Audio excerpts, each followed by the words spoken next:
لا حول ولا قوة إلا بالله العلي العظيم. أعوذ بالله من الشيطان اللعين الرجيم. بسم الله الرحمن الرحيم. الحمد لله رب العالمين، والصلاة والسلام على سيدنا ونبينا ومولانا بالقاسم محمد وآله الطيبين الطاهرين المعصومين المظلومين، ولعنة الله على أعدائهم أجمعين من يومنا هذا إلى يوم الدين. أما بعد، فقد قال تبارك وتعالى في القرآن المجيد والفرقان الحميد وقوله الحق. بسم الله الرحمن الرحيم. يا أيها الذين آمنوا أطيعوا الله وأطيعوا الرسول وأولي الأمر منكم. صلوات الله.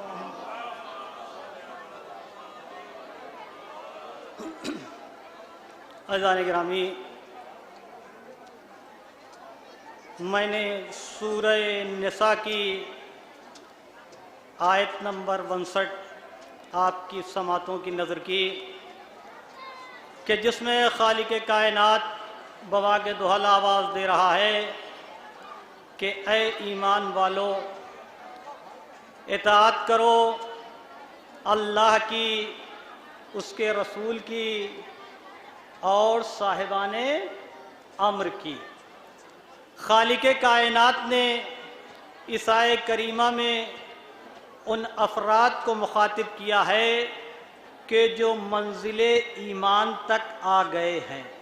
اطاعت کا مطالبہ جو ہو رہا ہے وہ ان افراد سے ہو رہا ہے کہ جو ایمان کی وادی میں قدم رکھ چکے ہیں۔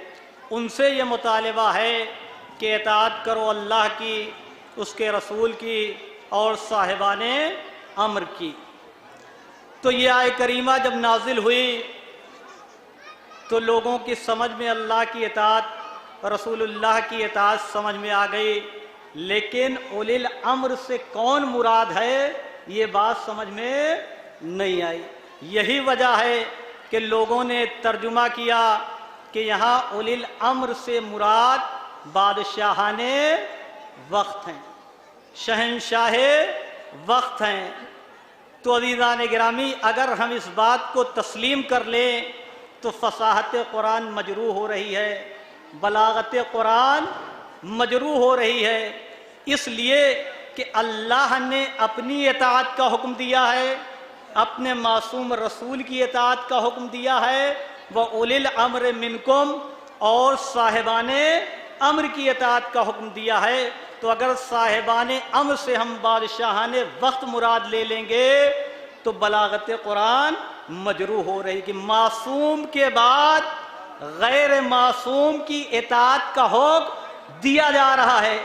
اگر ان کی باتوں کو ہم مان لیں تو متضاد باتیں آ جائیں گی۔ ایک طرف تو اللہ کہے گا کہ اطاعت ان کی واجب ہے اور وہ معصوم ہے نہیں، اگر انہوں نے کہا کسی کو قتل کر دو، اس لیے کہ شہنشاہوں کی تاریخ آپ کے سامنے ہے کہ شراب کے شوقین، رقص و سرور کی محفل سجانے والے، تو کیا خالق کائنات ایسے لوگوں کی اطاعت کا حکم دے گا؟ لہذا تسلیم کرنا پڑے گا کہ یہاں پر بادشاہان وقت اولی الامر سے مراد نہیں ہے، بلکہ وہ عظیم ہستیاں ہیں کہ جن کے سروں پر تاج عصمت اسی طرح رکھا ہے کہ جس طرح سے پیغمبر اسلام کے سر پہ تاج عصمت رکھا ہوا ہے۔ جیسے رسول معصوم ہے ویسے ہی انہیں بھی معصوم ہونا چاہیے۔ تو عزیزان گرامی، اب اس کے بارے میں ہمیں چلنا کہاں پڑے گا؟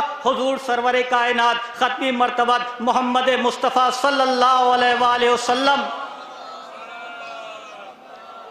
اس لیے قرآن کی آیتوں کو سمجھنا ہے تو خاتم النبیین کے پاس چل کے سمجھیں کہ کون سی آیت کس لیے نازل ہوئی ہے، کس کے لیے نازل ہوئی ہے یہ کون بتائے گا جس کے اوپر قرآن نازل ہوا ہے۔ مثال کے طور پہ قرآن نے کہا اقیموا الصلاۃ، نماز پڑھو، اب کیسے پڑھی جائے گی، رکوع کیسے ہوگا، سجدہ کیسے ہوگا، قیام کیسے ہوگا، قعود ہوگا، یہ کون بتائے گا؟ یہ پیغمبر اسلام بتائیں گے کہ اس طرح سے نماز ادا کی جائے گی۔ تو عزیزان گرامی، اب پیغمبر ہی سے پوچھا جائے کہ اولی الامر سے یہاں مراد کون ہے، تو جناب جابر بن عبداللہ انصاری، بڑا نام ہے، حدیث قصہ کے راوی ہیں، امام حسین علیہ السلام کے پہلے روزے کے زائر ہیں، تو وہ نقل کرتے ہیں کہ میں نے حضور سرور کائنات ختم مرتبت محمد مصطفیٰ صلی اللہ علیہ وآلہ وسلم سے کہ پوچھا یا رسول اللہ اطاعت خدا سمجھ میں آ گئی، اطاعت رسول خدا سمجھ میں آ گئی، لیکن یہ اطاعت جو واجب ہے اولی الامر کی یہ کون افراد ہیں؟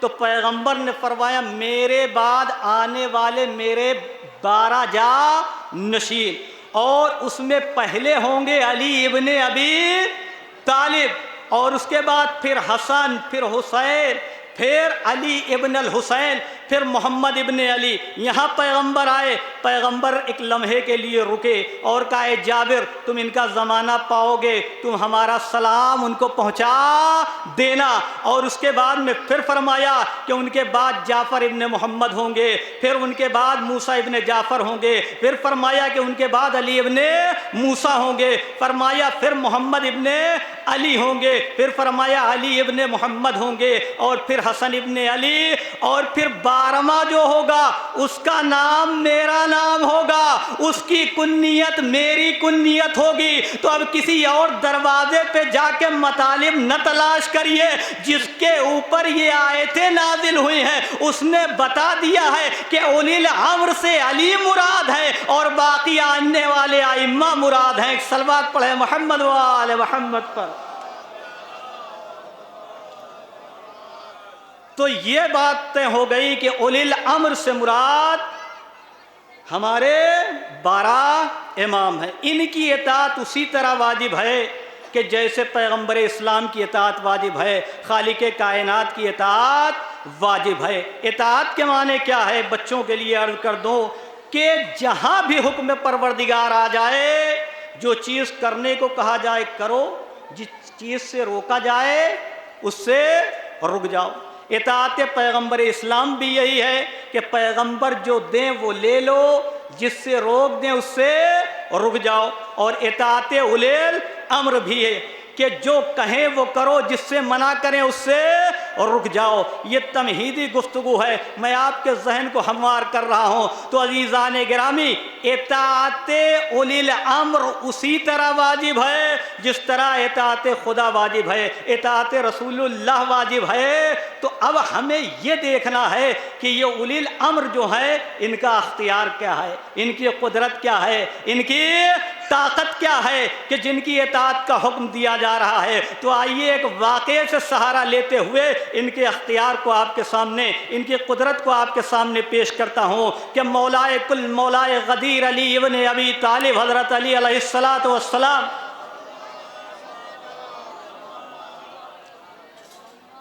امام حسن امام حسین اور اپنے چاہنے والوں کے ساتھ ہیں کہ ایک شخص آتا ہے اور کہتا ہے میں کچھ سوالات لے کے آیا ہوں، مجھے اس کے جوابات چاہیے۔ مولا نے جو اولی الامر ہے حکم دیا، یہ میرے 2 بچے بیٹھے ہیں، یعنی وقت کا اولی الامر، آنے والے اولی الامر کے بارے میں زمانے کو بتا بھی رہے ہیں، جو دل چاہے تیرا ان سے پوچھ لے۔ وہ امام حسن امام حسین کی جانب مخاطب ہوا، امام حسن علیہ السلام نے اس کے سوالات جو لے کے آیا تھا اس کے جوابات دے دیے۔ آخری سوال یہ تھا کہ وہ 10 کون سی چیزیں ہیں جو ایک دوسرے پر غالب ہیں، ایک دوسرے پر طاقت رکھتی ہیں۔ تو امام نے فرمایا کہ جو تیرا یہ سوال ہے تو اس کا جواب یہ ہے کہ اللہ نے سب سے سخت و قوی خلق کیا ہے پتھر کو، پتھر کو سب سے قوی خلق کیا ہے، لیکن پتھر قوی ہوتے ہوئے ضعیف، اس سے قوی اللہ نے لوہے کو خلق کیا ہے کہ جو پتھر کے سینے کو بھی چاک کر دیتا ہے۔ پھر فرماتے ہیں کہ لوہا قوی ہوتے ہوئے ضعیف، لیکن لوہے سے زیادہ طاقتور اللہ نے آگ کو پیدا کیا ہے کہ جو لوہے کو پگھلا دیتی ہے۔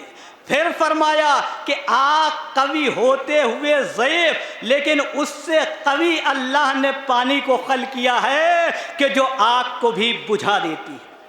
پھر فرمایا کہ پانی قوی ہوتے ہوئے ضعیف، ابر اس سے زیادہ قوی کہ جو پانی کو اپنے سینے میں جذب کر لیتا ہے۔ پھر فرماتے ہیں کہ ابر قوی ہوتے ہوئے ضعیف، ہوا اس سے زیادہ قوی کہ جو بادل کو اڑائے پھرتی ہے، کبھی مشرق، کبھی مغرب، کبھی شمال، کبھی جنوب۔ پھر فرماتے ہیں کہ ہوا قوی ہوتے ہوئے ضعیف، اور اس سے قوی جو ہے وہ ہوا کا فرشتہ ہے جس کے حکم پر ہوا چلتی ہے۔ پھر فرمایا کہ فرشتہ قوی ہوتے ہوئے ضعیف، ملک الموت اس سے قوی کہ جو اس کی روح کو قبض کر لے گا۔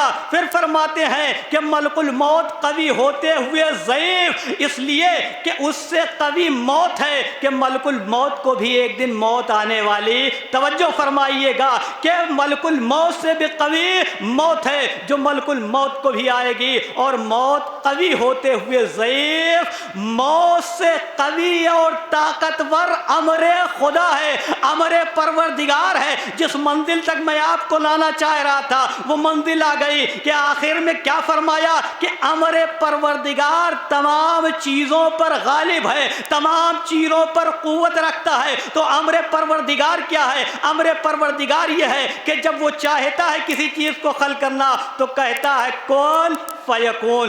پس جیسے ہی، یہ تو ہمیں سمجھانے کے لیے ہے، ورنہ اس کے ارادے میں جیسے بات آتی ہے وہ چیز خلق ہو جاتی ہے۔ یعنی کہ امر پروردگار وہ ہے کہ آئی ہوئی موت کو ٹال دیتا ہے، یعنی امر خدا وہ ہے کہ جسے چاہے زندگی دے دے، جسے چاہے موت دے دے۔ اے مسلمانوں، اولی الامر اگر تلاش کرنا ہے تو آؤ دیکھو یہ اختیار کس کے پاس پایا جاتا ہے کہ اگر ٹھوکر مار دے تو مردے زندہ ہو جاتے ہیں، زندہ کی نماز پڑھا دے تو زندہ مردہ ہو جاتا ہے۔ ایک صلوات پڑھے محمد وآل محمد پر۔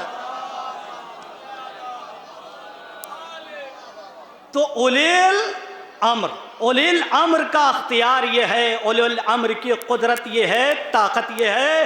یہ ہمارے ذہن میں بات آ گئی کہ جو اولی الامر ہوگا اس کے پاس اختیار یہ ہوگا، اس کے پاس قدرت یہ ہوگی۔ تو مولا کے واقعات اٹھا کے دیکھیے، کتنے مردوں کو مولا نے زندہ کیا ہے۔ زندہ کی نماز پڑھائی تو وہ مردہ ہو گیا، کبھی سورج کو پلٹا رہے ہیں۔ یہ سارے اختیار اولی الامر کے پاس موجود ہیں۔ تو عزیزان گرامی، اطاعت کہتے ہی اسے ہیں کہ جہاں پہ حکم خدا آئے، حکم رسول آئے، حکم اولی الامر آئے، وہاں اپنے سر نیاز کو حکم کے سامنے جھکا دینا، یہی سب سے بڑی اطاعت ہے۔ اور حکم کی مخالفت کی تو یہ حکم سے بغاوت ہے۔ اب آئیے ذرا دیکھیں کہ کن لوگوں نے اطاعت کی، کن لوگوں نے بغاوت کی ہے۔ تو آئیے پیغمبر کے آخری وقت کا وہ واقعہ اٹھا کے دیکھیں کہ پیغمبر نے کیا مانگا تھا۔ کہا قلم و کاغذ لے کے آؤ مجھے دے دو۔ تو کہنے والے نے کیا کہا کہ قلم و کاغذ نہیں دینا ہے، معاذ اللہ دماغ کام نہیں کر رہا ہے۔ تو آپ سمجھیں مزاج کفر و شرک کو سمجھیے۔ وہاں جناب نوح جب امت کے نجات کے لیے کشتی بنا رہے تھے تو قوم والے مذاق اڑا رہے تھے اور کہہ رہے تھے ان کا دماغ خراب ہو گیا۔ یعنی نبی امت کی نجات کی جب کشتی بنانا چاہتا ہے تو مزاج کفر و شرک دماغ پر حملہ کرتا ہے تاکہ اطاعت نہ کرنا پڑے۔ تو چاہے وہ قوم نوح والے ہوں یا پیغمبر کی بد میں بیٹھنے والے، ایک اور صلوات پڑھ دے محمد وآل محمد پر۔ عزیزان گرامی، اطاعت کے معنی ہی یہ ہے کہ جیسے حکم دیا گیا فوراً اس پر عمل کر دیا جائے، لیکن ہوا کیا؟ بالکل برعکس، نہیں دیا گیا۔ اور کیا کہا گیا؟ کہ ہمارے لیے کتاب خدا کافی ہے، کتاب خدا کافی ہے۔ تو عزیزان گرامی، بعد کے واقعات میں ہم نے دیکھا کہ شہزادی فاطمۃ الزہرا جب دربار میں آئی ہیں اپنے حق کے لیے، تو شہزادی نے کیا کیا؟ سامنے سے حدیث پڑھی جا رہی ہے، یعنی اعتراض پہلا کیا تھا؟ ہمارے لیے قرآن کافی ہے، ہمیں حدیثوں کی ضرورت نہیں ہے۔ شہزادی جب آئی حق کے لیے، ورنہ فاطمہ فدق کے لیے نہیں آئی تھی، چہرے سے نقاب کھینچنے کے لیے آئی تھی کہ زمانہ پہچان لے کہ مسلمان کون ہے اور منافق کون ہے، مطیع کون ہے، باغی کون ہے۔ یہی تو باتیں تھیں کہ شہزادی سامنے سے جب حدیث پڑھی جانے لگی، شہزادی نے قرآن کی آیت پڑھنا شروع کی۔ ایک آیت نہیں، متعدد آیات شہزادی نے وراثت کے سلسلے سے پیش کی، تو سامنے سے جواب آیا کہ ہم حدیث پڑھ رہے ہیں اور آپ آیتیں سنا رہی ہیں۔ تو شہزادی نے بڑھ کے جواب دیا، اے مسلمانوں، صبح قیامت تک کے لیے چہرہ پہچان لو کہ کل میرا بابا حدیث لکھنا چاہتا تھا تو کہا حدیث کی ضرورت نہیں ہے، قرآن کافی ہے۔ آج جب بات آئی ہے، اب میں قرآن پیش کر رہی ہوں تو یہ کہہ رہے ہیں کہ حدیث پیش کرو۔ مسلمانوں پہچان لو، نہ ان کا حدیث پہ ایمان ہے نہ قرآن پہ ایمان ہے۔ تو اگر قرآن پہ ایمان نہیں، حدیث پہ ایمان نہیں، تو نہ اطاعت رسول ہے نہ اطاعت خدا ہے۔ زمانہ پہچان لے، یہ اللہ کے بھی باغی ہے، رسول اللہ کے بھی باغی ہے۔ ایک اور صلوات پڑھ دے محمد وآل محمد پر۔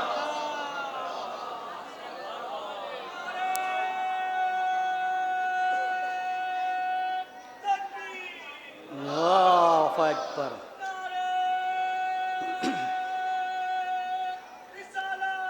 یا رسول اللہ۔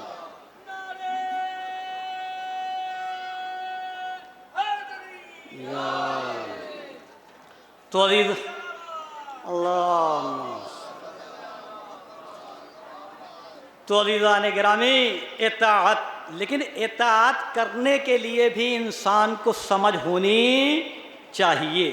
اطاعت کرنے کے لیے بھی انسان کو سمجھ ہونی چاہیے، نہیں تو کہنے والا کہہ کچھ رہا ہے، ہم سمجھ کچھ رہے ہیں۔ اسی آیت میں دیکھیے کہ جہاں اولی الامر سے ائمہ اثنا عشر کو مراد لیا گیا ہے، کسی نے بادشاہ، کسی نے شہنشاہ، تو یہ اپنی اپنی سمجھ ہے۔ اور یہ ہوا کیوں ایسا؟ اس لیے ہوئے کہ جو باب مدینۃ العلم تھا اس کے دروازے کو چھوڑ دیا، تو جب دروازے علم کو چھوڑ دے گئے تو ٹھوکریں کھاتے رہو گے۔ تو عزیزان گرامی، مسئلہ کیا ہے؟ بات کو سمجھنا ہے کہ جو کہا جا رہا ہے اس کو انسان سمجھے۔ اگر سمجھے گا تبھی اطاعت ہو پائے گی، ورنہ اطاعت نہیں ہو پائے گی۔ پیغمبر اسلام کی شان میں ایک شاعر نے گستاخی کی۔ آپ دیکھیں، بات جو کہی جا رہی ہے اس کو سمجھنا بہت ضروری ہے کہ گستاخی کی۔ اصحاب اسے پکڑ کے لے کے آئے، بوریے میں باندھ کے پیغمبر کے پاس، اور اس کے بعد کھولا گیا تو پیغمبر نے پوچھا کیا معاملہ ہے؟ تو بتایا کہ آپ کی شان میں اس نے گستاخی کی ہے۔ پیغمبر نے فرمایا اقطع لسانوں کا، اس کی زبان کو کاٹ دو۔ سنجیدہ گفتگو کر رہا ہوں، توجہ فرمائیے گا، انشاءاللہ بات کسی نتیجے تک پہنچے گی۔ کیا کہا؟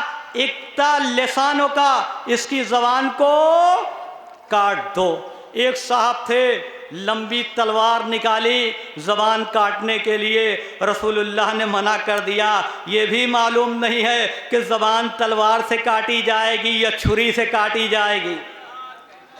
اور عزیزان گرامی، جو زبان کاٹنے کے لیے تلوار نکالتے ہوئے نظر آئے، وہی میدانوں میں رفتار پکڑتے ہوئے بھی نظر آئے۔ جتنی بڑی تلوار تھی اتنی ہی تیز رفتار تھی میدانوں سے بھاگنے کے لیے۔ تو جو کہا جا رہا ہے وہ سمجھنا چاہیے۔ پیغمبر نے کہا کہ اس کی زبان علی کاٹیں گے تم نہیں کاٹو گے۔ مولا کائنات نے اس کو لیا، لے کے شہر کے باہر آئے اور جناب قمبر کو بلایا، کہا قمبر میرا ناقہ لے کے آؤ۔ جناب قمبر ناقہ لے کے آئے، مولا اسے شہر سے باہر لائے۔ اتنے میں جناب قمبر بھی ناقہ لے کے پہنچے اور ادھر تماشائیوں کا ہجوم تھا، تماشائیوں کا ہجوم تھا کہ دیکھیں علی زبان کس طرح کاٹتے ہیں۔ کہ ایک مرتبہ مولا کائنات نے ناقے کی مہار جو تھی شاعر کو کھول کے اسے پکڑا دی اور کہا ناقے پہ جلدی سے سوار ہو جاؤ، اور 2000 درہم بھی اس کے حوالے کر دیا۔ کہا تم یہاں سے چلے جاؤ، ان لوگوں کو میں سنبھال لوں گا۔ شاعر چلا گیا۔ اب یہ افراد جو زبان کٹتی ہوئی دیکھنا چاہتے تھے، اب کوئی منظر ہی ایسا سامنے نہیں آیا۔ تو کچھ لوگ ہوتے ہیں نا، ان سے ہوتا کچھ نہیں لیکن شکوہ شکایت میں بہت آگے ہوتے ہیں، ہوتا یا نہیں؟ تو یہ شکایت میں بڑے تیز تھے۔ تو کام جب ہوا نہیں تو آئے پیغمبر اسلام ختم مرتبہ محمد مصطفیٰ صلی اللہ علیہ وآلہ وسلم کی خدمت میں، یا رسول اللہ آپ نے زبان کاٹنے کو کہا تھا، علی نے زبان تو کاٹی نہیں، اونٹ بھی دیا اور ساتھ میں 2000 درہم بھی دیا اور اسے فرار بھی کرا دیا۔ ایک مرتبہ جیسے ہی یہ شکایت آئی، حبیب خدا مسکرائے، اللہ کا رسول مسکرایا۔ لوگ اپنے اعتبار سے سوچنے لگے کہ یہ دیکھو زبان بھی نہیں کاٹی، رسول اللہ کو کچھ کہنا چاہیے۔ رسول اللہ مسکرائے اور مسکرا کے ایک جملہ کہا کہ میری بات کو علی سمجھ گئے، تم نہیں سمجھے۔ میری بات کو علی سمجھ گئے، تم نہیں سمجھے۔ اب یہ لوگ چکر میں ہیں کہ کیا بات تھی جسے علی سمجھ گئے اور ہم نہیں سمجھے۔ اب دوسرے دن فجر میں لوگوں نے کیا دیکھا کہ وہی شخص مسجد میں وضو کر رہا ہے، وضو کر کے گیا، پیغمبر کے قدم کے بوسے لیے اور اس کے بعد جیب سے ایک پرچہ نکالا، یا رسول اللہ آپ کے لیے میں نعت لکھ کے لایا ہوں۔ تو عزیزان گرامی، پیغمبر اسلام نے جو کہا تھا علی نے سمجھا بھی اسے۔ اکتا لسانوں کا معنی یہ نہیں کہ زبان کاٹ دو، بلکہ پیغمبر کہنا یہ چاہتے تھے اپنے اخلاق و کردار سے اس کی مذمت کی زبان کو کاٹ کے مدحت کی زبان جاری کر دو۔ ایک صلوات پڑھے محمد و آل محمد پر۔ اور قسم خدا کے وہی یہ سمجھ سکتا ہے کہ جو نفس اللہ ہو۔ اور عزیزان گرامی آپ دیکھیں، زمانے نے صورت کو یاد رکھا، سیرت کو فراموش کر دیا۔ رسول اللہ کی زلفیں تو یاد رہیں، زلفوں سے کھیلنے والے یاد نہ رہے۔ ریش مبارک یاد رہی، ریش مبارک سے کھیلنے والے یاد نہ رہے۔ پشت رسول یاد رہی، پشت رسول پر بیٹھنے والا یاد نہ رہا۔ جملہ اور آگے بڑھا رہا ہوں عزیزان گرامی، ارے مہر نبوت یاد رہی، مہر نبوت پہ آنے والا قدم یاد نہ رہا۔ تو اگر صورت کے ساتھ سیرت یاد کرتے تو آج اختلاف نہ ہوتا۔ ایک صلوات پڑھے محمد و آل۔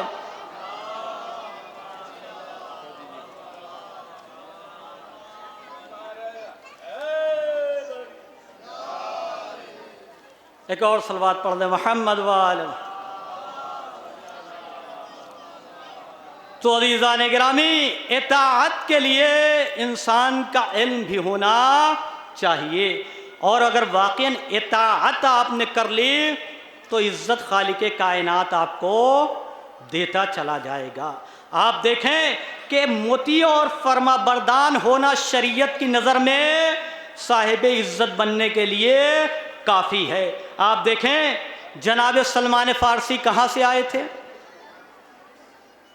فارس کے رہنے والے تھے، لیکن آئے پیغمبر کی خدمت میں اطاعت خدا، اطاعت رسول، معرفت اولی الامر میں اتنا بلند ہو گئے کہ سلمان کو اب رسول اللہ سلمان نہیں کہہ رہے ہیں، بلکہ فرما السلمان منا اہل البیت، یعنی اطاعت کرتے جاؤ گے تمہیں عزت ملتی چلی جائے گی، بغاوت کرتے جاؤ گے ضلالت ملتی چلی جائے گی۔ ایک اور صلوات پڑھے محمد والے،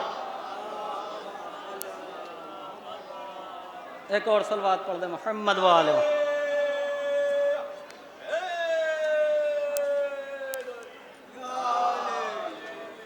تو عزیزان گرامی، اطاعت جوہر حیات ہے اگر دیکھا جائے انسان کے لیے۔ اگر اطاعت آ گئی تو انسان خود بخود بلندیوں کو چھوتا چلا جاتا ہے۔ رسول اللہ کی پوری زندگی میں دیکھیے، جناب سلمان من اہل البیت کی منزل پہ پہنچ گئے، بے زر آیا، اطاعت میں اتنا آگے بڑھا کہ ابو ذر بن گیا۔ جناب بلال حبش کے رہنے والے، غلامی کی زندگی گزارنے والے، لیکن جب مطیع خدا اور رسول ہو گئے تو گلدستہ اذان تک رسول نے پہنچا دیا اور بتا دیا اگر اطاعت کرو گے تو جزا ملے گی، بغاوت کرو گے تو سزا ملے گی۔ ایک اور صلوات پڑھے محمد وآل محمد پر۔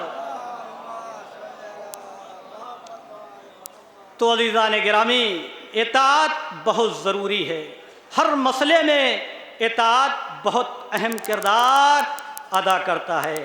لہٰذا انسان اگر مطیع ہو جائے، فرما بردار ہو جائے تو قسم خدا کی عزت اس کا نصیب بن جاتی ہے۔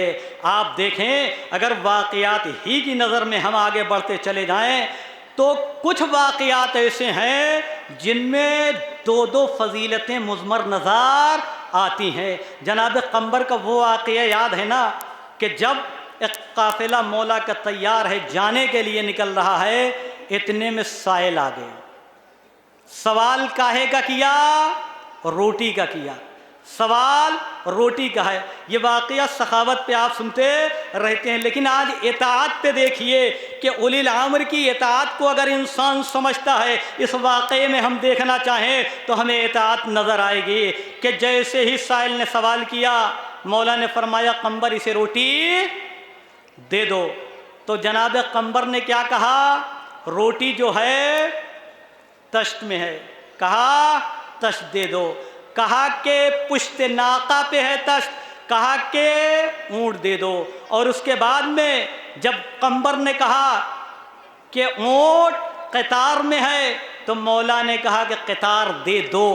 جناب قمبر جو مہار پکڑے ہوئے تھے فوراً مہار کو چھوڑ کے دور ہٹ گئے۔ توجہ گا، دل چاہتا آواز دو قمبر یہ مہار کیوں چھوڑ رہے ہو؟ تو قمبر بڑھ کے آواز دیں گے مجھے معرفت اولی الامر ہے، اس لیے مہار کو چھوڑ رہا ہوں، اس لیے امام کے حکم پر عمل کرنا واجب ہے، اطاعت کرنا واجب ہے۔ اس لیے جب میں نے کہا روٹی تشت میں ہے، کہا تشت دے دو۔ کہا تشت ناقے پہ ہے، کہا ناقہ دے دو۔ کہا ناقہ قطار میں ہے، کہا قطار دے دو۔ اگر میں کہتا مہار میرے ہاتھ میں ہے تو کہتے خدا حافظ قمبر تم بھی جاؤ، اور میں کچھ کر نہیں سکتا تھا۔ اطاعت امام واجب ہے، لہذا قمبر نے مہار چھوڑ کے بتا دیا علی کی قدم بوسی بھی کرنی ہے اور اطاعت بھی کرنی ہے، اس لیے مہار کو چھوڑ دیا۔ ایک اور صلوات پڑھے محمد وآل محمد پر۔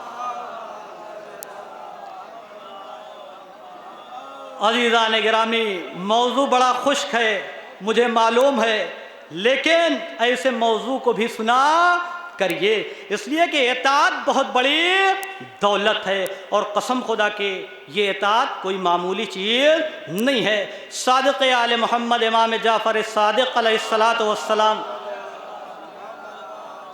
ایک چاہنے والے سے گفتگو چل رہی تھی تو امام نے فرمایا کہ صراطان، دو صراط ہے۔ یہ صراط تو بچپن سے ہم سنتے چلے آ رہے ہیں کہ جو بال سے زیادہ باریک، آگ سے زیادہ گرم اور تلوار کی دھار سے تیز ہوگی۔ فوراً چاہنے والے نے کہا مولا ایک کے بارے میں تو معلوم ہے، دوسری کے بارے میں فرما دیجئے۔ تو آپ نے فرمایا جو تو جانتا ہے وہ تو جانتا ہے، دوسری اطاعت بڑی سخت ہے، بڑی مشکل ہے۔ اس نے ہاتھوں کو جوڑا، مولا بتا دیجئے۔ آپ نے فرمایا کہ اولی الامر کی اطاعت کرنا دوسری اطاعت ہے، دوسری صراط ہے، اور یہ بڑی سخت منزل ہے۔ یعنی پہلی صراط سے گزر جانا آسان ہے، لیکن دوسری صراط بڑی سخت ہے اور مشکل ہے۔ قسم خدا کہ کبھی کبھی حالات ایسے آتے ہیں آدمی چاہتا ہے اطاعت کریں لیکن اطاعت کر نہیں پاتا، اس لیے نفس اس کا سامنے آ جاتا ہے۔ واقعات تاریخ اسلام کی کچھ جھلکیاں ہیں جن کے ذریعے سے میں آپ کے اذہان عالیہ کے حوالے بات کر رہا ہوں کہ آپ دیکھیں کہ جنگ صفین ہو رہی ہے۔ ایک موقع ایسا آیا کہ جہاں پہ مالک اشتر کی زد میں اسلام کا سب سے بڑا دشمن آ گیا، اور ادھر مولا کے خیمے کو حصار میں لے لیا گیا، اس لیے کہ قرآن نیزوں پہ بلند کیا گیا تھا۔ جو ضعف الایمان تھے، جن کا عقیدہ کمزور تھا، جن کا ایمان کمزور تھا، انہوں نے اپنی تلواریں رکھ دی کہ ہاں قرآن بلند ہو گیا ہے، جنگ نہیں کریں گے۔ قسم خدا کے ایمان اتنا ہی تھا کہ دھوکہ دینے کے لیے قرآن نیزوں پہ بلند ہوا، لیکن قرآن ناطق کہہ رہا ہے یہ تمہیں دھوکہ دیا جا رہا ہے، یہ تمہیں دھوکہ دیا جا رہا ہے۔ اگر اطاعت شیار ہوتے تو دھوکے میں نہ آتے، لیکن اطاعت شیار نہیں تھے، درہم و دینار میں بکنے والے تھے، بک گئے۔ علی کہتے رہے دھوکہ دیا جائے گا، دیا جا رہا ہے، لیکن وہ مانے نہیں۔ مولا کے خیمے کو حصار میں لے لیا۔ مولا نے چاہنے والے کو بلایا، جاؤ مالک اشتر سے کہہ دو کہ اپنی تلوار کو روک لے۔ تاریخ نے لکھا کہ ایسے وقت میں آ کے چاہنے والے نے کہا اے مالک، مولا کا حکم ہے کہ اپنی تلوار کو روک لو، اس لیے روک لو کہ تمہارے امام کا حکم ہے، اولی الامر کا حکم ہے۔ اور جناب مالک اشتر نے تلوار کو وہیں پہ روکا۔ موقع بڑا نازک ہے، اسلام کا سب سے بڑا دشمن نظروں کے سامنے ہے، تلوار ہوا کے دوش پہ بلند ہو چکی ہے، نیچے آ جائے تو سر و تن میں جدائی ہو جائے، لیکن جیسے ہی آواز کانوں میں ٹکرائی مالک اشتر نے تلوار کو وہیں پہ روک لیا۔ دل چاہتا آواز دوں مالک یہ کیا کر رہے ہیں، اسلام کا سب سے بڑا دشمن ہے، اس کا کام تمام کر دے۔ تو مالک اشتر بڑھ کے آواز دیں گے اسلام کے دشمن کا کام تمام ہو جائے گا، لیکن مجھے ثواب جہاد نہیں ملے گا، مخالفت اولی الامر ہو جائے گی۔ اس لیے کہ تلوار اگر امام کے حکم کے مطابق چلے تو بھی جہاد ہے، امام کے حکم کے مطابق اگر تلوار روک دی جائے تب بھی جہاد کہلاتی ہے۔ یعنی مالک نے بتا دیا کہ تلوار چلانا جہاد اصغر ہے، لیکن نفس سے جہاد کرنا جہاد اکبر ہے۔ اس لیے نفس کہہ رہا تھا کہ اس کے سر و تن میں جدائی کر دو، تلوار کو چلا دو، لیکن اولی الامر کے حکم نے روک رکھا تھا۔ یعنی مالک نے بتا دیا موقع کتنا بھی نازک آئے، جہاں امام وقت کا حکم آ جائے وہاں سر کو جھکا لو، وہی تمہاری فتح و کامرانی ہے۔ ایک صلوات اور پڑھ لے محمد و آل محمد پر۔ تو عزیزان گرامی، اطاعت خدا، اطاعت رسول، اطاعت اولی الامر ہمارے اوپر واجب ہے۔ یہ فرش عزا، یہ عزاداری جو ہم کر رہے ہیں یہ بھی کس کی اطاعت؟ اطاعت خدا بھی ہے، اطاعت رسول بھی ہے، اطاعت اولی الامر بھی ہے۔ اس لیے کہ پیغمبر نے بھی امام مظلوم کے غم میں آنسو بہایا ہے، عزا کا اہتمام کیا ہے، مولائے کائنات نے بھی عزا کا اہتمام کیا ہے۔ جتنے ائمہ ہمارے آئے سب نے کیا کیا؟ عزا کا اہتمام کیا۔ لیکن جو رسول کی سیرت سے ہٹنے والے تھے، اطاعت سے بغاوت کرنے والے تھے، وہ تو چلے گئے، لیکن ان کی نسل تو باقی ہے، ان کی اولادیں تو باقی ہیں۔ تو آج بھی دیکھیے جب عزا کا فرش بچتا ہے، تعزیہ نکلتا ہے، علم نکلتا ہے، تو نہ جانے کیا کیا فتوے نکلتے ہیں، اور اس کے بعد خدا نہ خواستہ اگر مسجد کے سامنے سے کوئی جلوس نکل جائے تو کہتے ہیں کہ ادھر سے نہ نکالو، اور اگر کوئی جاتا ہے تو کہتے ہیں بدعت ہے، شرک ہے، مسجد میں بیٹھ کے یہ چیزیں کر رہے ہیں۔ ارے ذرا توجہ کرو، آج جس مسجد میں بیٹھے ہو، جس میں نماز پڑھ رہے ہو، یہ رونق کس کی وجہ سے ہے؟ یہ دمک کس کی وجہ سے ہے؟ یہ تمام آرائش مسجد کس کی وجہ سے ہے؟ اسی پہ شاعر نے کہا، اے کلمہ گو بتا کے ہوا کارساز کون؟ اے کلمہ گو بتا کے ہوا کارساز کون؟ گزرا ہے برچھیوں میں عبادت نواز کون؟ اے کلمہ گو بتا کے ہوا کارساز کون؟ گزرا ہے برچھیوں میں عبادت نواز کون؟ ارے مسجد کے سامنے تجھے ماتم ہے ناگوار، ارے دیتے نہ سر حسین تو پڑھتا نماز کون؟ یہ نمازیں ہیں تو فاطمہ کے لال کا صدقہ ہے۔ ایک صلوات پڑھے محمد وآل محمد پر۔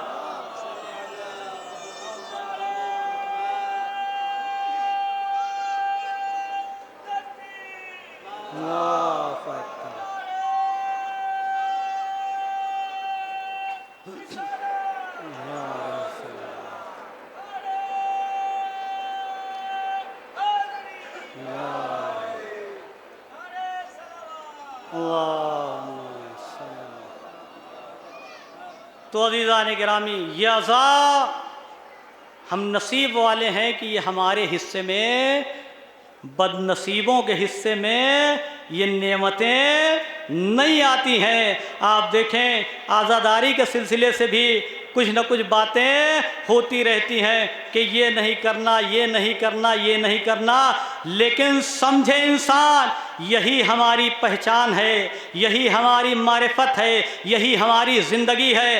اگر اس سے ہم پیچھے ہٹ گئے تو پھر ہم اپنی شناخت کھو دیں گے، اپنی پہچان کھو دیں گے۔ یہی تو ہماری زندگی ہے، اس سے جدا ہوئے تو پھر زندگی نہیں بلکہ ہم موت میں تبدیل ہو جائیں گے۔ رضا سرسوی صاحب کے 4 مصرے اسی پہ سن لیجئے کہ قسم خدا کے بڑی عظیم بات کہہ دی کہ مقصد شبیر کے سلسلے سے بڑا عظیم جملہ انہوں نے کہا کہ متحد رکھے ہے کل قوم کو تسبیح عزا، متحد رکھے ہے کل قوم کو تسبیح عزا، ڈور ٹوٹے گی تو دانے بھی بکھر جائیں گے، ڈور ٹوٹے گی تو دانے بھی بکھر جائیں گے۔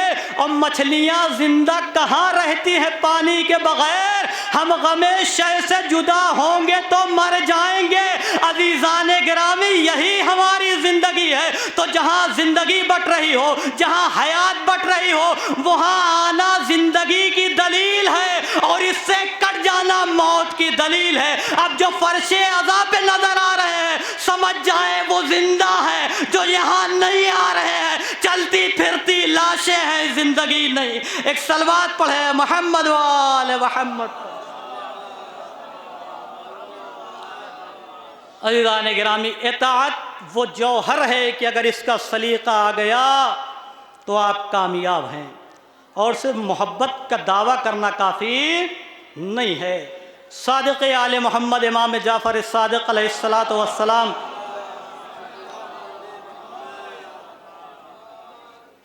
کہ خدمت میں ایک خراسانی شخص آیا اور کہنے لگا، مولا میں آپ کا شیدائی ہوں، چاہنے والا ہوں، آپ کو دوست رکھتا ہوں، آپ کا شیعہ ہوں۔ مولا کو معلوم ہے کہ جو کہہ رہا ہے زبان پہ کچھ ہے، دل میں کچھ ہے، لیکن اخلاق محمد و آل محمد، لہٰذا امام نے کچھ نہ کہا، بس حکم دیا آپ اطاعت کے اوپر اس بات کو غور فرما۔ اطاعت کہتے کسے ہیں؟ اولی الامر کی اطاعت کسی بھی لمحے جو حکم دے اس پر عمل کیا جانا چاہیے۔ روشن تنور امام نے کرایا، جب آگ بھڑک گئی تو امام نے کہا کہ جلتے ہوئے تنور میں چلے جاؤ۔ واقعہ بڑا مشہور ہے، آپ سنتے رہتے ہیں، لیکن اس موضوع پر آپ سن لیں کہ امام نے کہا کہ تنور میں چلے جاؤ۔ اس نے ہاتھوں کو جوڑ دیا، مولا میں آپ کا چاہنے والا ہوں، شیدائی ہوں، دوست ہوں۔ حالانکہ اگر چاہنے والا ہوتا تو امام کے جیسے ہی فکرے نکلے تھے، آگ میں کود جاتا۔ چوں چرا کرنا بتاتا ہے کہ یہ اہل بیت کا عاشق نہیں تھا، اور عزیزان گرامی اگر عاشق ہوتا تو فوراً کود جاتا۔ یہ باتیں ہوئیں ابھی کہ اتنے میں جناب ہارون مکی آ گئے، دور دراز سے سفر کر کے آئے کہ ایک مرتبہ مولا کی نظر پڑی، مولا نے خیر و خیریت تو چھوڑیے، آتے ہی کہا ہارون یہ تنور روشن ہے، اس میں چلے جاؤ۔ انصاف سے بتائیے گا، دل پہ ہاتھ رکھ کے سوچئے گا کہ اگر انسان دور دراز سے سفر پہ آیا، اتنا کہنے کا حق تو ہے کہ مولا تھوڑی سانس لے لوں، تھوڑا راحت محسوس کر لوں آپ کے حکم کی تعمیل۔ لیکن ہارون مکی بتا رہے ہیں کہ اولی الامر کے حکم کو سمجھو کہ اولی الامر کا حکم کیا ہے۔ جیسے ہی امام نے کہا، ہارون مکی نے سامان سفر کو رکھا، تنور میں چلے گئے، امام نے تنور کو بند کرا دیا گیا، خراسانی کو لیا، کچھ دیر کے بعد آئے، امام نے کہا کہ اسے کھولا جائے۔ اب یہ اپنے اعتبار سے سوچ رہا ہے کہ ہارون کا کام تمام ہو گیا ہوگا، آگ نے جلا دیا ہوگا، لیکن امام بتانا چاہ رہے ہیں کہ اطاعت کرنے والے کتنے بلند ہوتے ہیں، ان کا مرتبہ کتنا بلند ہوتا ہے، ان کا مقام کتنا بلند ہوتا ہے۔ لہذا جب تنور کو کھولا گیا، اب کیا دیکھا کہ ہارون بڑے آرام سے بیٹھے ہیں، تسبیح پروردگار کر رہے ہیں، ایسا لگتا ہے آگ نہیں بلکہ پھولوں میں تبدیل ہو گئی ہے۔ یعنی مولا نے بتا دیا، دیکھو اگر ہمارے مطیع فرما بردار ہوگے تو ایسی چیزیں جسے دنیا والے سمجھیں گے کہ اس کے لیے نقصان دہ ہے، لیکن ہماری اطاعت میں اگر قدم آگے بڑھو گے تو وہ تمہارے لیے نقصان دہ نہیں بلکہ فائدے مند ثابت ہوگی اور تمہارے مقام و مرتبے کو بھی بڑھا دے گی۔ ایک اور صلوات پڑھ دے محمد وآل محمد پر۔ تو عزیزان گرامی، اطاعت کے لیے دعویٰ کرنا کافی نہیں ہے، عمل کی منزل میں آئیے، اور جب آپ عمل کی منزل میں آ جائیں گے تو عزیزان گرامی آپ کو وہ سربلندی ملے گی کہ دو لوگ دیکھ کے حیرت میں رہیں گے کہ اس کا مقام کیا ہے، اس کا مرتبہ کیا ہے۔ اور ان تمام چیزوں کو حاصل کرنے کے لیے اکثر میں کہا کرتا ہوں کہ سب سے پہلی جو چیز ہے اس کو ہم غور نہیں کرتے، وہ ہماری غذا ہے۔ غذا ہے ہماری، اس لیے کہ ہم اپنے بچوں کو اچھی سے اچھی غذا کھلاتے ہیں، ہے یا نہیں ہے، لیکن کبھی یہ غور نہیں کرتے بچے کے شکم میں جو غذا جا رہی ہے وہ حلال ہے یا حرام ہے۔ اور یہی ہوتا ہے، بچہ جب بعد میں بگڑتا ہے تو کہتے ہیں کہ ہم نے تو پرورش کی تھی، نہ جانے بیٹا کیوں ایسا نکل گیا، بیٹا نہ جانے کیوں ایسا نہیں نکلا ہے، یہ تمہاری غذا کا اثر ہے، جو غذا بچے کو کھلائی تھی اس کے اثرات ہیں۔ اگر حلال غذا دی ہوتی تو آج یہ حال نہ ہوتا۔ تو غذا، اور خاص طور پہ مائیں بھی یہاں بیٹھی ہیں، بہنیں بھی بیٹھی ہیں، کہ جب ہم اپنے بچوں کی پرورش کریں تو اپنی پوری ذمہ داری ادا کریں، اس لیے کل کا یہ مستقبل ہے معاشرے کے لیے، سماج کے لیے، سوسائٹی کے لیے، اس لیے کل کو یہ اپنے خاندان کا تعارف کرائیں گے، اپنے قبیلے کا تعارف کرائیں گے، اس لیے کہ بچہ بڑا ہوگا، جہاں جائے گا فلاں کا بیٹا ہے، فلاں کا پوتا ہے، فلاں شہر کا رہنے والا ہے۔ قسم خدا کے تربیت بڑا اثر دکھاتی ہے۔ اگر یقین نہیں ہے تو اسلام کی تاریخ اٹھا کے دیکھ لو، حلال غذا استعمال کرنے والوں نے اپنی آغوش میں پالا تو ایک کو نبی بنایا، ایک کو امام بنایا۔ یعنی حلال غذائیں ہیں تو آغوش میں نبی اور امام پلتے ہیں، حرام غذائیں ہیں تو شیطان پلتے ہیں۔ ایک اور صلوات پڑھے محمد والے۔ بس یہیں پہ روک کے ایک جملہ کہہ رہا ہوں، قسم خدا کے آغوش اپنا اثر دکھاتی ہے، اور جب ہم بچوں کی پرورش کرتے ہیں تو بچہ جب بڑا ہوتا ہے، خدا نخواستہ اگر وہ ہمارے عقیدے سے منحرف ہو جائے تو ہم فوراً کیا کرتے ہیں؟ طنز کرتے ہیں، اس کے اوپر اعتراض کرتے ہیں۔ تو آپ دیکھیں مثال واقعے کے ذریعے سے، تاکہ اذہان عالیہ تک بات آپ کے پہنچ جائے، سنجیدگی سے توجہ فرمائیے گا کہ جناب موسیٰ کی پرورش کہاں پہ ہوئی تھی؟ فرعون کے دربار میں۔ کہاں ہوئی؟ توجہ فرمائیے گا، آخری آدمی تک توجہ فرمائیں گے کہ پرورش جو ہوتی ہے وہ پرورش کرتی ہے لیکن اس کا ثمرہ بھی دیکھنا چاہتی ہے، اور ثمرہ نہیں ملتا تو فوراً طنز کرتی ہے، اعتراض کرتی ہے۔ یہی ہوا کہ فرعون کے دربار میں جناب موسیٰ جیسا نبی پلا، اور جب وہ منزل آ گئی کہ آ کے موسیٰ فرعون کے مد مقابل کھڑے ہو گئے، اور جب فرعون کے مد مقابل موسیٰ آ گئے تو فرعون نے طنزیہ کہا کہ کیا اسی دن کے لیے پالا تھا؟ کیا اسی دن کے لیے پالا تھا؟ جملے پہ توجہ فرمائیے گا، یعنی معلوم یہ ہوا پالنے والا چاہتا ہے کہ میری آغوش میں پلنے والا یا میرے زیر سایہ پلنے والا میرے عقیدے کے مطابق زندگی گزارے، ورنہ وہ اعتراض کر دیتا ہے۔ مسلمانوں کوئی بھی تاریخ اٹھاؤ، جھوٹی سے جھوٹی ایک روایت دکھا دو کہ کہیں ابو طالب نے کہا ہو پیغمبر اسلام کے لیے کہ اے میرے لال، اے میرے لال یہ تم نے کیا کیا؟ کوئی جھوٹی سی جھوٹی روایت نہیں دکھا سکتا۔ توجہ فرمائیے گا، جھوٹی سی جھوٹی روایت پیش نہ کرنا یہ بتاتا ہے کہ جو ابو طالب کا عقیدہ تھا وہی محمد کا عقیدہ تھا، جو ابو طالب کا دین تھا وہی محمد کا دین تھا۔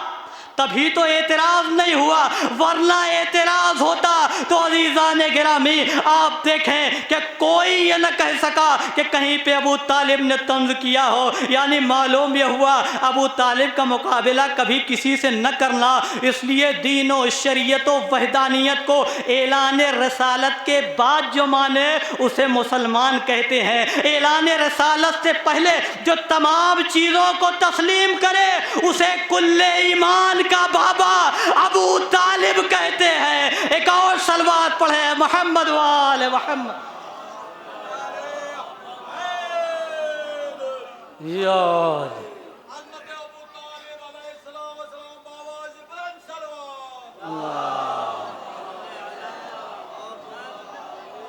تو عزیزان گرامی اگر اطاعت ہم کریں گے تو اجر و ثواب ہمیں ملے گا، اور جو اولی الامر ہے اس کا اختیار شروع میں نے کہا تھا اولی الامر جو ہے اس کا اختیار چاند پہ بھی ہے، اس کا اختیار سورج پہ بھی ہے، اس کا اختیار ستارے پہ بھی ہے۔ عزیزان گرامی اب میں یہ کہتا ہوں کہ اولی الامر میں ہمارے 12 امام آتے ہیں تو کیا ذہن اس بات کو قبول کرے کہ کیا جو 12 اماموں کا اختیار ہے ہماری شہزادی کے پاس وہ اختیار ہے یا نہیں ہے؟ تو عزیزان گرامی جو اختیار علی کے پاس وہی اختیار فاطمہ کے پاس ہے، اسی لیے تو علی کے اشارے پہ سورج پلٹا اور فاطمہ کے اشارے پہ ستارہ در پہ آیا، اور اسی لیے پیغمبر نے کہا کہ دیکھو اگر علی نہ ہوتے تو فاطمہ کا کوئی ہمسار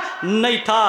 عظمت فاطمہ زہرا پہ لاکھوں سلام۔ قسم خدا کے چھٹے امام سے پوچھا گیا، کہا گیا مولا جب ہم دعا کرتے ہیں تو اپنی دعاؤں میں آپ کو وسیلہ بناتے ہیں، بہت بڑی بات، آپ کو وسیلہ بناتے ہیں۔ میرے مولا جب آپ دعائیں کرتے ہیں تو کسے وسیلہ بناتے ہیں؟ تو مولا نے فرمایا جب ہم دعا کرتے ہیں تو اپنی جدہ فاطمہ زہرا کو وسیلہ بناتے ہیں۔ آپ سوچیں ہم معصوموں کو وسیلہ بناتے ہیں، اور معصوم جسے وسیلہ بنائے اسے صدیقہ طاہرہ کہتے ہیں۔ یہ ہے عظمت جناب فاطمہ زہرا۔ تو اختیار جتنے بھی اولی الامر ہیں سب کے پاس وہی اختیار، وہی اقتدار، وہی قوت، وہی طاقت۔ آئیے ذرا چوتھے علی کی بارگاہ میں چلتے ہیں۔ واقعہ آپ کا سنا ہوا ہے، بس یہ واقعہ اور یہیں سے ربط مسائل، اور میں موضوع سے ہٹنے والا نہیں ہوں، موضوع پہ ہی آپ کو مسائب بھی سنا کے بعد کو تمام کر دوں گا۔ عزیزان گرامی چوتھے امام کی خدمت میں ایک شخص جب حج پہ آتا تھا تو مولا کی زیارت کے لیے بھی آتا تھا۔ اس کا دستور یہ تھا، بیوی دیکھتی تھی جب جاتے ہیں تو کچھ نہ کچھ تحفہ لے کے جاتے ہیں۔ بیوی نے کہہ دیا کہ آپ ہر بار لے کے جاتے ہیں، آپ کے دوست آپ کو کوئی تحفہ، جیسے ہی بیوی نے یہ کہا شوہر نے کہا تو نے کیا غضب کر دیا، ارے جن کے لیے کہا ہے وہ کائنات کے ذرے ذرے کے امام ہیں، تیری باتوں کو سن لیا ہوگا۔ خیر اس نے توبہ کر لی، استغفار کر لی، گیا حج پہ گیا، امام کی خدمت میں گیا زیارت کے لیے، امام نے دسترخوان پہ اسے بٹھایا اور کھانا ساتھ میں تناول فرمایا۔ پھر جب ہاتھ دھونے کی باری آئی امام نے کہا کہ تو میرا مہمان ہے، یہ تہذیب ہے، یہ تمدن ہے کہ اگر کسی کوئی آپ کے ہاں مہمان ہے تو اس کا ہاتھ آپ دھلائیں، لیکن یہ وقت کے امام ہے۔ اس نے ہاتھوں کو جوڑا، کہا ولو میں مہمان ہوں لیکن آپ میرے امام ہیں، میں آپ کے ہاتھ دھلاؤں گا۔ خیر امام نے اپنے ہاتھ تشت میں کیے، اس نے پانی ڈالنا شروع کیا۔ امام نے غور کر کیا ہے؟ اس نے کہا پانی۔ کہا غور کر اس میں تجھے سبز موتی نظر آئیں گے۔ پھر پانی ڈالا اور اس کے بعد میں امام نے کہا کیا ہے؟ کہا سبز موتی ہے اور کچھ پانی ہے۔ امام نے کہا غور کر اس میں اور موتیوں میں اضافہ ہو گیا۔ اس نے کہا ہاں مولا، اسی طرح موتیوں میں اضافہ ہوتا چلا گیا۔ بعد میں امام نے کہا کہ یہ تمام موتی تو لے لے اور لے جا کے اپنی بیوی کو دے دینا۔ ایک جو صاحب امر ہوتا ہے، اولی الامر ہوتا ہے، کائنات میں کیا چل رہا ہے اس کا علم ہوتا ہے، یہ صاحب قدرت ہیں، صاحب اختیار ہیں، لہٰذا یہ تحفہ دے بھیج دیا۔ اب گیا بیوی کو تحفہ دیا، بیوی خوش ہوئی اور کہا کہ میں بھی اب آپ کے امام اور میرے بھی امام ہیں ان کی زیارت کے لیے چلوں۔ اقتدار بتا رہا ہوں صاحب امر کا، اولی الامر کا، کہ یہ جو چاہے وہ کر سکتے ہیں، اپنی طرف سے نہیں، اللہ کی دی ہوئی قوت سے، اللہ کی دی ہوئی طاقت سے۔ اور عزیزان گرامی، اور جب حج کر کے میاں بیوی آ رہے تھے مدینہ امام کی زیارت کے لیے، اس کی بیوی کی راستے میں طبیعت خراب ہوئی، علالت بڑھتی گئی، یہاں تک کہ وفات پا گئی۔ وہ آیا روتا ہوا مولا کے پاس، مولا میری بیوی جو آپ کی زیارت کے لیے آ رہی تھی فوت ہو گئی ہے، میں چاہتا ہوں اس کی نماز جنازہ آپ پڑھائیں۔ امام نے نماز پڑھی اور اس کے بعد نماز پڑھ کے اس شخص سے کہا جا تیری بیوی خیمے میں بیٹھی تیرا استقبال کر رہی ہے۔ اولی الامر کہتے کسے ہے؟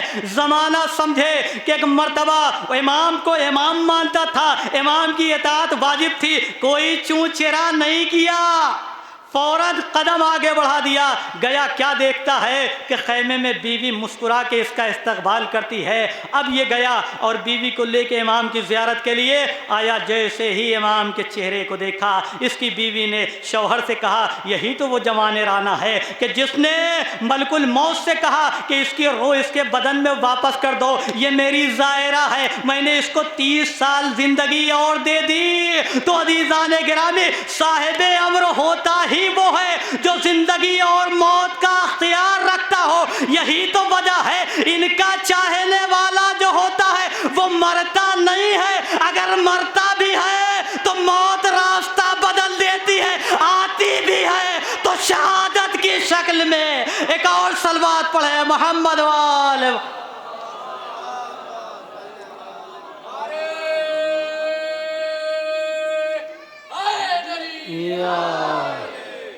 عزیزان گرامی، شہید ثالث کی بارگاہ میں خراج عقیدت پیش کرتے ہوئے شہید کا بڑا مرتبہ ہے، بڑا مقام ہے، اور چاہنے والوں کا اس سے بڑا مرتبہ اور مقام کیا ہوگا کہ ہمارے ہاں موت آتی ہے تو موت بن کے نہیں، شہادت بن کے، اور شہادت کے معنی ہی زندگی کے ہیں۔ جو رزق وہاں سے پاتے ہیں یہاں سے نہیں لیں گے۔ لیکن فلسفہ شہادت کو زمانہ کیا سمجھے گا؟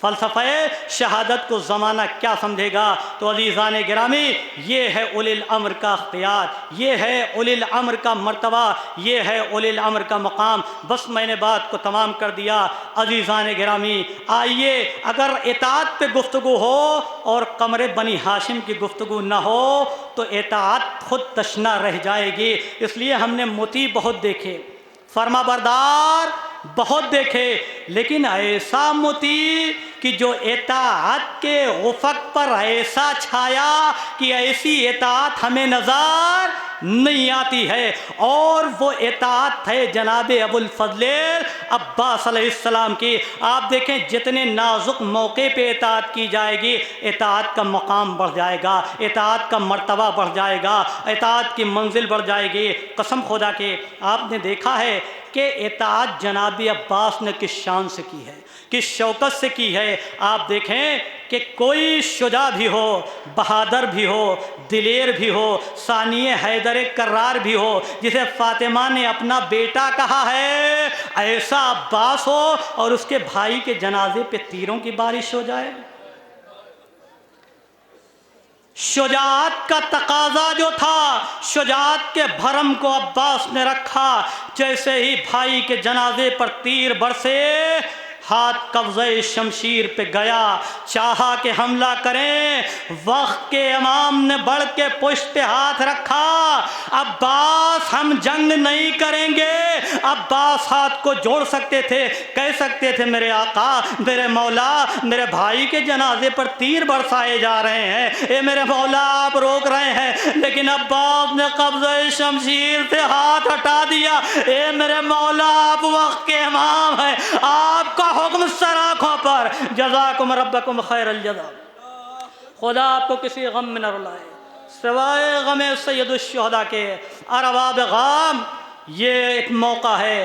دوسرا موقع آیا کہ جب خبر شہادت مسلم آئی، عباس جیسا شجاع ہے، شجاعت نے انگڑائی لی، ہاتھ قبضہ شمشیر پہ گیا، حسین نے پھر پشت پہ ہاتھ رکھا، اے میرے بھائی عباس ہم جنگ نہیں کریں گے۔ پھر قبضہ شمشیر سے ہاتھ ہٹا لیا، حر نے لجام فرس پہ ہاتھ ڈالا، میرے مولا کا ہاتھ قبضہ شمشیر پہ گیا۔ وقت کے امام نے روکا، امام نے قبضہ شمشیر سے ہاتھ ہٹایا۔ دل چاہتا آواز دوں آقا ابا، یہ قبضہ شمشیر سے ہاتھ کیوں ہٹا رہے ہیں؟ کہا زمانے کو پیغام اطاعت دے رہا ہو کہ اطاعت امام کی شان سے کی جاتی ہے۔ جزاکم ربکم خیر الجزا۔ ارباب غام آ جائیے کربلا کے میدان میں۔ وہ وقت یاد کریے کہ جب سب شہید ہو گئے اور لشکر کا علم بردار آیا، آواز دیتا آقا مجھے مرنے کی اجازت دے دیجئے۔ میرے مولا نے کہا عباس اجازت جنگ کی نہیں ہے، اگر جانا چاہتے ہو تو پانی کا اہتمام کرتے جاؤ۔ ذرا دل پہ ہاتھ رکھ کے سوچئے، علی بچپن سے سنتے آئے ہیں میرے بابا نے نماز شب میں مجھے مانگا تھا، مانگا اس لیے تھا کہ کربلا میں فاطمہ کے لال کی نصرت ہو سکے۔ عباس کہہ سکتے تھے آقا میرے بابا نے مانگا تھا، مجھے اجازت نہیں دے رہے، لیکن تاریخ کہتی ہے کہ مولا کا حکم تھا۔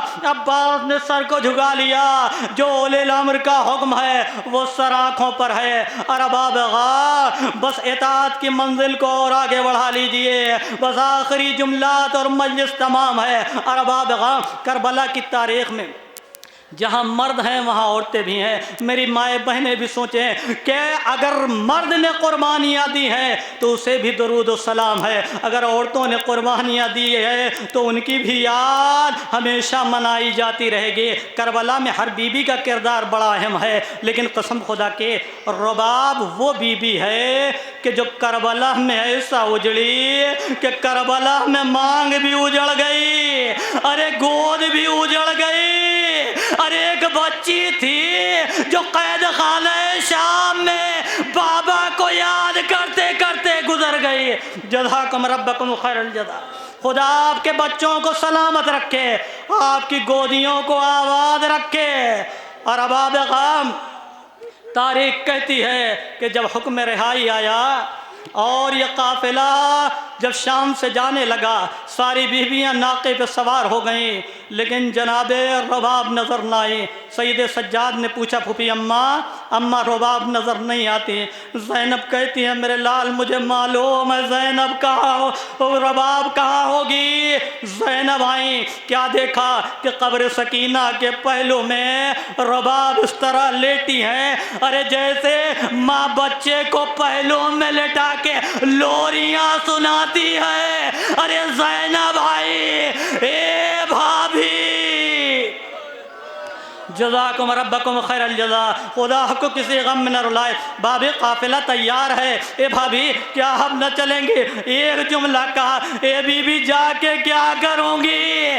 ارے میرا وارث مارا گیا، میری سکینہ بھی نہ رہی، لیکن اے شہزادی میں آج چلنے کو تیار ہوں۔ اور غم اطاعت پہ آخری جملہ سن لیجئے، رباب کربلا ہوتے ہوئے مدینے آ گئیں۔ خطیب الایمان شیر ہندوستان اس روایت کو پڑھا کرتے تھے، آل اللہ مقام ہو، قسم خدا کے کہ جناب رباب مدینے میں آ گئیں۔ مدینے میں آنے کے بعد جناب رباب 1 سال سے 4 سال تک کی روایتیں ہیں کہ زندہ رہیں، لیکن تاریخ کہتی ہے کہ جناب رباب نے لاش امام حسین پہ وعدہ کیا تھا، اے میرے والی وارث، ارے میرے ہاتھ پسے گردن سے بندھے ہیں، میرے سر پہ چادر نہیں ہے کہ آپ کے جسم پہ ڈال سکوں، لیکن ایک وعدہ کرتی ہوں جب تک زندہ رہوں گی کبھی سائے میں نہ بیٹھوں گی۔ ارے رباب نکلی قید خانہ شام میں، وہاں سایہ نہ تھا، وہاں سے کربلا سے مدینے آ گئے، رباب کبھی سائے میں نہ گئے۔ رباب وقت گزرتا رہا، ایک دن مدینے میں تیز بارش ہونے لگی، تیز بارش ہونے لگی۔ زینب نے دیکھا، ارے میری بھابھی رباب جسے میرا بھیا بہت چاہتا تھا، میرے بھیا کا قول ہے جس گھر میں رباب و سکینہ نہیں، ارے وہ گھر مجھے اچھا نہیں لگتا۔ ارے میری بھابھی سینے خانہ میں بیٹھی بھیگ رہی ہے۔ ایک مرتبہ زینب نے کہا، اے شہزادی خیمے میں آ جائیے، لیکن جانے کو تیار نہ ہوئی، اس لیے امام سے وعدہ کیا تھا، ہاتھوں کو جوڑ لیا۔ ایک مرتبہ زینب کو معلوم ہے کہ اب رباب کیسے آئیں گے، ایک مرتبہ سید سجاد کے قریب آئیں، بس آخری جملہ، مجلس تمام ہے، جتنا گریہ کرنا چاہیں کر لیں۔ ارباب غم اطاعت امام کسے کہتے ہیں، اولی الامر کی اطاعت کسے کہتے ہیں؟ زینب نے کہا، سجاد بارش بہت تیز ہے، ماں آنے کو تیار نہیں ہے۔ سید سجاد آگے بڑھے، آواز دیتے، اماں بارش بہت تیز ہے۔ کہا، میرے لال یہ تو کچھ نہیں ہے، ارے کربلا کے میدان میں نے اپنے والی و وارث پہ تیروں کی بارش دیکھی، اے میرے لال یہ کوئی بارش مجھے اثر نہ کرے گی۔ ارباب سید سجاد نے قدم کو آگے بڑھایا، جیسے ہی قدم بڑھایا آواز دی، پھوپھی اے مادر گرامی حجرے میں تشریف لے چلے۔ رباب نے ایک سوال کر لیا، اولاد والوں کا مجمع ہے، ایسے بھی آئے ہوں گے کہ ماں بھی یہاں ہوگی، بیٹا بھی ہوگا، بیٹا کتنا صاحب منصب ہو، کسی عہدے پر ہو، لیکن ماں کے سامنے جاتا ہے تو بیٹے کی حیثیت سے